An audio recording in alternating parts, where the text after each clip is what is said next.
Coucou tout le monde, j'espère que vous allez bien et bienvenue dans cette vidéo. Je pense que celle-ci va être un petit peu compliquée à tourner car on va aborder un sujet sensible.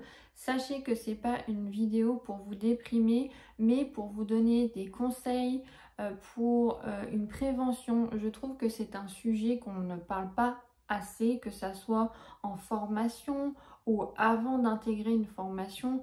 Dans notre milieu professionnel, on en parle mais pas beaucoup. Sur ma chaîne, je ne sais pas si j'ai déjà parlé de vous avec ça, peut-être dans des précédents vlogs, mais il faut bien savoir que la mort existe en pédiatrie. Ce n'est pas tout beau et tout rose comme on peut le penser.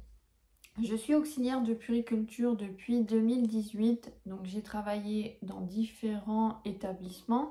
J'ai travaillé en crèche, en maternité, j'ai fait de la garde d'enfants à domicile et comme vous le savez actuellement je suis en HAD, donc hospitalisation à domicile, mais pour les enfants car il existe des HAD adultes. Je veux faire cette vidéo car c'est un sujet qui me tient à cœur. Comme je vous disais, c'est vrai que quand on pense pédiatrie, quand on pense qu'on va travailler en maternité, tout est beau, tout est rose, ou en crèche. C'est vrai que en maternité, à la base, c'est la vie. En crèche, on a des enfants qui sont pleins de vie, qui ont beaucoup de dynamisme et de choses à revendre. Mais il faut savoir que selon les établissements que vous allez côtoyer, vous pouvez faire face à la mort. Par exemple, en maternité, vous allez avoir des mamans qui vont attendre un enfant et qui vont faire des fausses couches. Vous avez aussi des mamans qui vont accoucher, mais l'enfant va être décédé. Vous pouvez rencontrer aussi cela dans des crèches. Ça fait plusieurs années ou que des fois, vous pouvez avoir un enfant qui décède dans votre crèche. Donc soit par faute professionnelle ou non. Après, je ne veux pas lancer le sujet, mais vous pouvez faire face à la mort quand vous travaillez avec les enfants. Dans cette vidéo, je tiens à vous parler de mon vécu, mon expérience. Je souhaite vous donner des conseils, vous dire comment je réagis moi quand la mort se présente sur mon lieu de travail. Un enfant peut décéder lors de l'accouchement.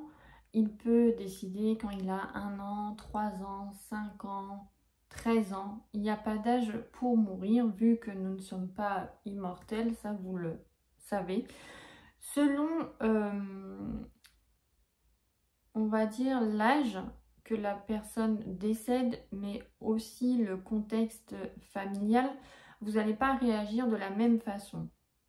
Par exemple, quand c'est une maman qui vient de faire une fausse couche ou qui a accouché d'un enfant mort à la naissance, votre comportement ne va pas être le même que vous en tant que personne.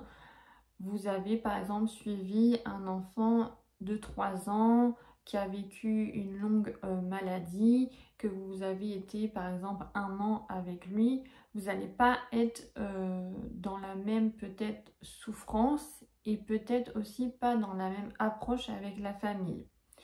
La maman qui vient de perdre son enfant, vous allez essayer de l'accompagner au mieux dans son deuil. Il n'y a pas forcément grand-chose à dire. Des fois, souvent, on se dit qu'est-ce que je vais pouvoir lui dire, comment je vais me comporter. Pareil, des fois, juste de lui mettre une main sur l'épaule ou juste de l'écouter, ça va faire du bien à cette personne.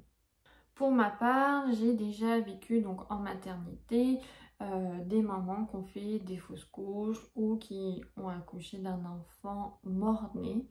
Surtout, comme je vous disais, c'est d'être à l'écoute, bienveillant, faire attention à ce qu'on dit et surtout aussi respecter leur choix. Par exemple, on a des parents qui vont vouloir voir leur enfant décédé et d'autres qui ne vont pas vouloir. Donc ça, il faut respecter.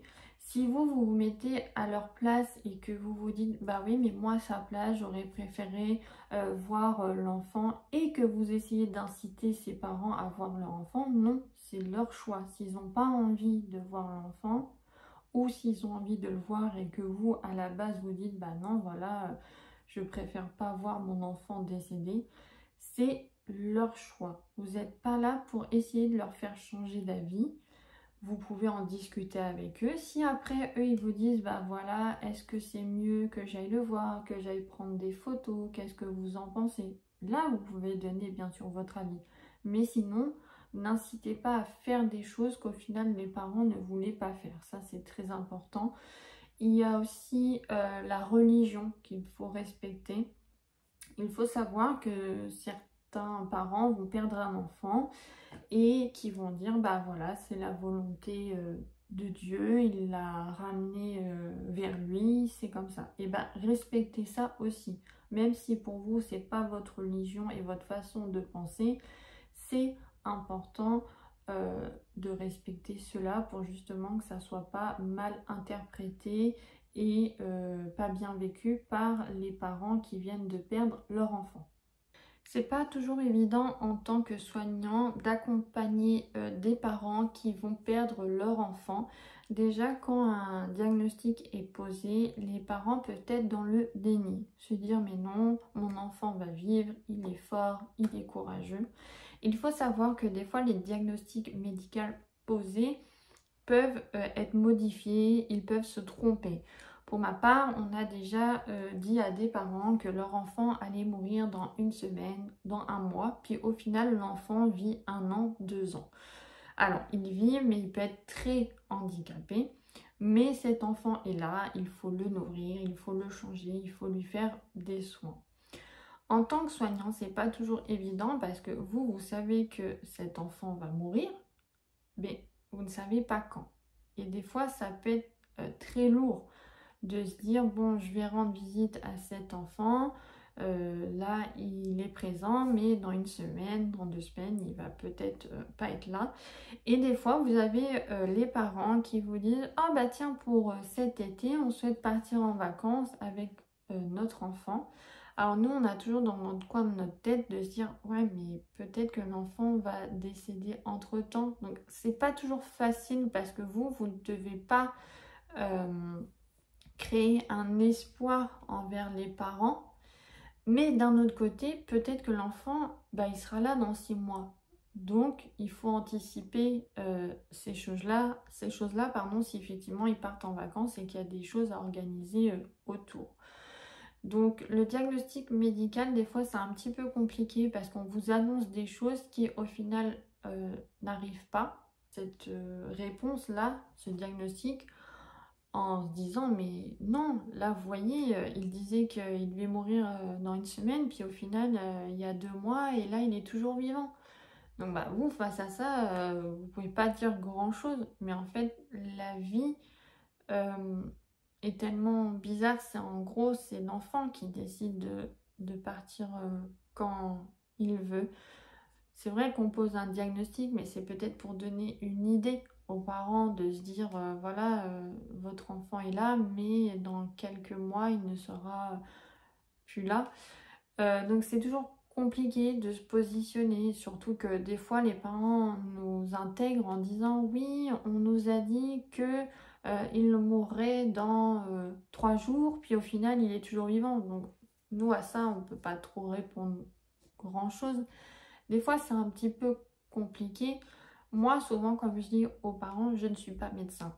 Je vais pas vous dire oui votre enfant va mourir. Ça a été un diagnostic, mais au final ça se passe pas comme prévu. Donc un peu c'est bizarre parce que ces enfants là et un peu ces parents, bah, ils ont une épée Damoclès au-dessus de leur tête, de se dire bah voilà, mon enfant va mourir, mais quand, je ne sais pas. Donc il faut vivre avec ça. Et je reviens au fait que bah, ces parents mettent pause à leur vie pour se concentrer sur cet enfant-là et leur donner tout l'amour qu'ils peuvent leur donner pendant qu'il est là. Je voulais vous parler des relations qu'on peut avoir avec la famille, les parents, l'enfant. Selon l'âge, on va pas avoir forcément les mêmes relations. Après, pareil, vous n'allez pas forcément avoir le même feeling. Pareil, quand vous ne parlez pas la même langue, bah, ça peut instaurer certaines barrières. Il faut savoir que moi, il y a des familles que j'ai suivies, par exemple, depuis 1 an. C'était un petit bout d'1 an. Et donc, quand il est décédé, il avait 2 ans. Euh, il faut savoir que j'étais préparée à ce que cet enfant décède. Donc, je me suis blindée en me disant que voilà, il fallait pas que je m'attache, que cet enfant partira. Et j'avais pas forcément de feeling avec la famille. Et au final, quand il est parti, ça m'a pas fait de peine. Parce que je pense que j'ai été préparée à ça. Je m'étais protégée en tant que soignant. Après, j'ai une autre expérience, par exemple, qui m'a bouleversée. C'est une enfant qu'on n'a pas eu longtemps. Je crois que c'était 1 semaine ou 1 semaine et demie, adolescente. Donc déjà, on n'a pas la même approche avec une adolescente et un bébé de 1 an. Avec l'adolescente, moi, par exemple, j'ai échangé avec elle. Alors souvent, moi, mon mécanisme de défense, quand on va prendre en charge un enfant euh, qui n'est pas handicapé et qui est assez grand, on va pouvoir échanger avec lui. Et souvent, moi, j'utilise l'humour, c'est-à-dire je vais essayer de faire rire cet enfant, je vais essayer de lui parler de choses qu'elle aime. Voilà, je vais échanger avec elle. Donc, comme je vous disais, avec un enfant d'1 an, bah, c'est pas la même relation.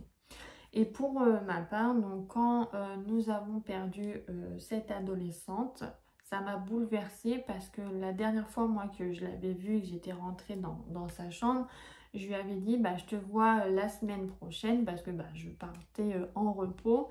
Et quand je suis revenue de mes repos, j'ai appris qu'elle était décédée. Et pour moi, ça m'a fait du mal parce que je m'étais déjà attachée à cet enfant. Et de plus, je me suis dit, ah, ça m'a coupé. J'ai pas pu lui dire au revoir. Et donc, je suis allée à son enterrement.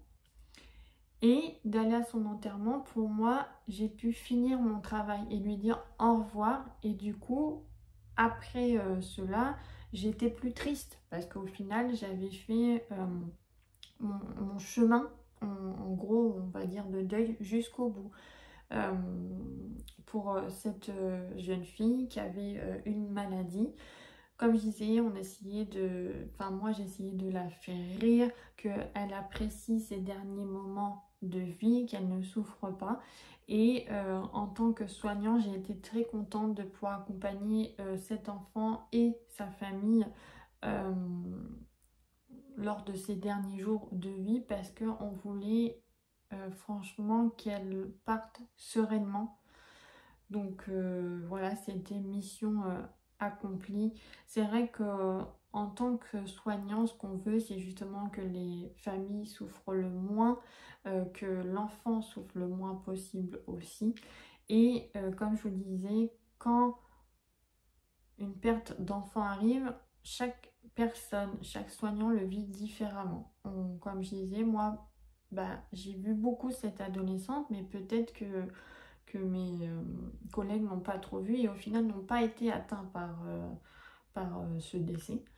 Donc on réagit tous différemment. On nous dit souvent en tant que soignant, même en tant de toute façon que d'être humain, de ne pas s'investir, de prendre nos distances. Alors oui, des fois, moi, comme je dis, j'arrive à le faire avec certaines familles, mais avec d'autres non. Mais on est humain en fait. Si on a envie, par exemple, de pleurer parce que cette famille nous a touchés, si on a envie de participer à l'enterrement, si on a envie d'envoyer une carte, si on a envie d'envoyer des fleurs, on a le droit de le faire. Par exemple, pour ma part, on m'a sorti que je m'étais peut-être trop investie dans une prise en charge et que c'était pareil, une mauvaise idée d'aller à l'enterrement.